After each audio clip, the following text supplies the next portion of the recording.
Yeah, I think it's just as despicable and disgusting and sickening for the Republicans to pull that off like the Democrats have twice already.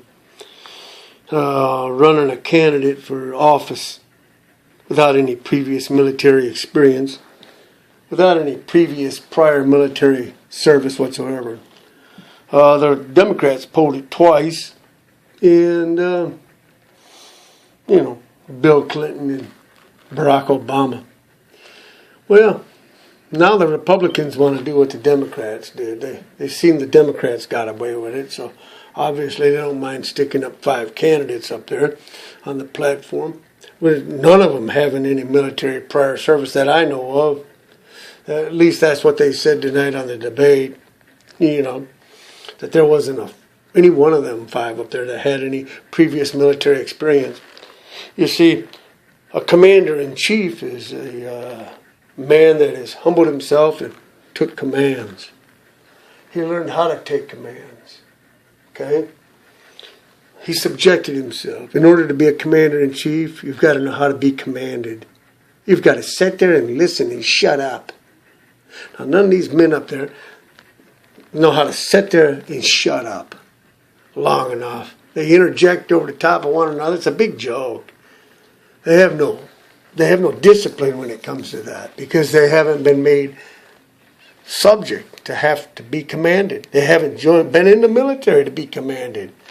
Now, I'm sure there's times where every one of those 5 men could sit there and listen, and keep their mouth shut. But, the reality is you've got to have been commanded before you could become the commander-in-chief. There's a reason for that.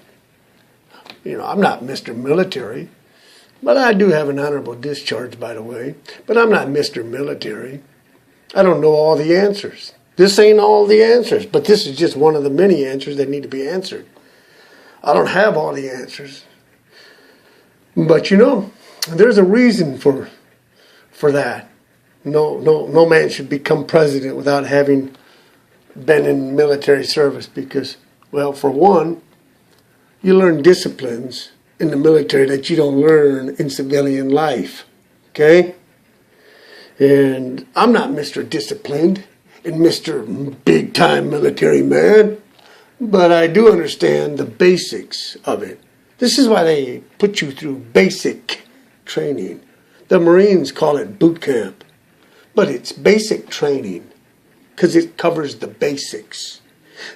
This is why the minute you get off down there in MCRD, San Diego, California, at the Marine Corps Recruit Depot, MCRD, there's some footprints down there painted into the asphalt, okay, or whatever, concrete. You stand on them and you learn how to shut your mouth from day one. You learn how to shut that mouth and you learn how to be commanding. If you open your mouth too much, which I did several times because I was a screwball, they really, really love to work you. They got to get that, they got to get you trained, They got to, they'll really work you,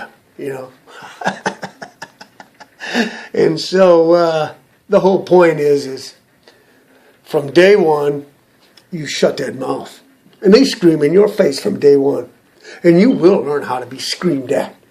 You will learn how to be commanded. Yes, you will. And nobody likes that. Nobody likes a commanding tone of voice in their face. This is one thing they can't even stand. These civilians out here can't stand right now. But the height of arrogance and pride is thinking you don't need to learn how to be commanded. And you're still, in your own brain, think you're fit to command others. Okay? If you haven't been subjected or submitted, if you haven't submitted yourself to being commanded, what makes you think you're fit for any command at all? Really. This is a commander-in-chief. He learns how to command by having been commanded more times than he's ever commanded. If you've been in the military for 35 or 40 years or 30 years or 20 years, which I never was, but if you've been in the military for 20 years or whatever. I bet you've been more commanded than you have done commandings. Hello?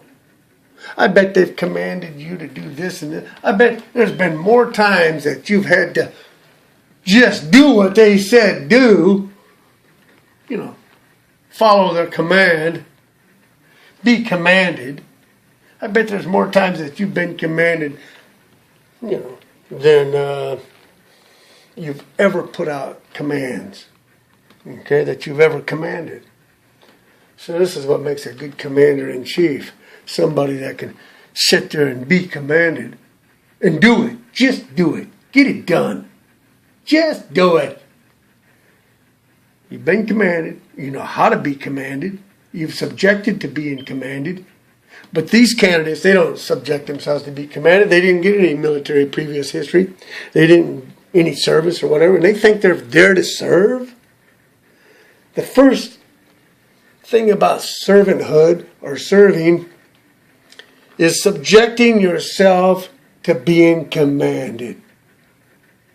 That's the first thing to servanthood. Jesus Christ was part of God's plan. It was his son. And he subjected himself to his Father's command. Him and his Father were one in that. And they are one. This is why he could come down to earth and command.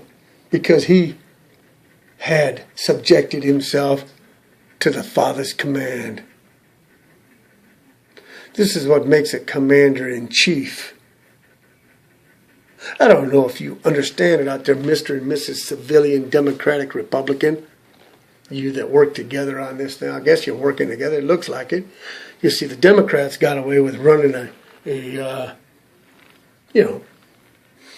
Democratic candidate with no previous military history. And so they've done it twice. And so now the Republicans think they can try it now. It's time to try it now. And they think they can succeed at that. But I hope General Mad Dog Mattis or General McChrystal gets in there, or some general that's got an understanding of why the freedom of speech is so important. That's got an idea of why the freedom of religious expression is important. They got a real understanding of Marxism and socialism and communism and they got a real understanding of jihadism and fascism, and they got a real understanding, and they're going to defend the homeland no matter what. Now, this is my prayer, because none of the candidates up there, Trump included, are fit to be a commander-in-chief. They haven't subjected themselves to being commanded. They know how to put out a command. That don't make a commander. They know how to put out a command. It's real obvious, but none of them are fit to command this nation or its military. Not at all. They have yet to go through boot camp. They have yet to prove they can take commands long before they ever become the commander-in-chief, or they don't run for that office. And that's not just my opinion. That's the opinion of many, many, many men that are more military than I ever have been. I mean, I ain't got much military experience, no combat, anything. I ain't nothing in that realm. And I thank God for that, because, I don't need that stuff on my mind. My prayers go out to the men that have to remember those memories of slaughtering this person with hand-to-hand this and hand-to-hand with a bayonet that. My heart goes out to them people, because those are dreams that'll never go away. Memories that'll haunt you. The fact is I ain't none of that, never been none of that. I'm not promoting myself at all in this. I just know the truth. If you're not subjected yourself to being commanded, you ain't fit to command. And that's not just my opinion. That's the opinion of many, many other men that believe the same thing in this nation and around the world.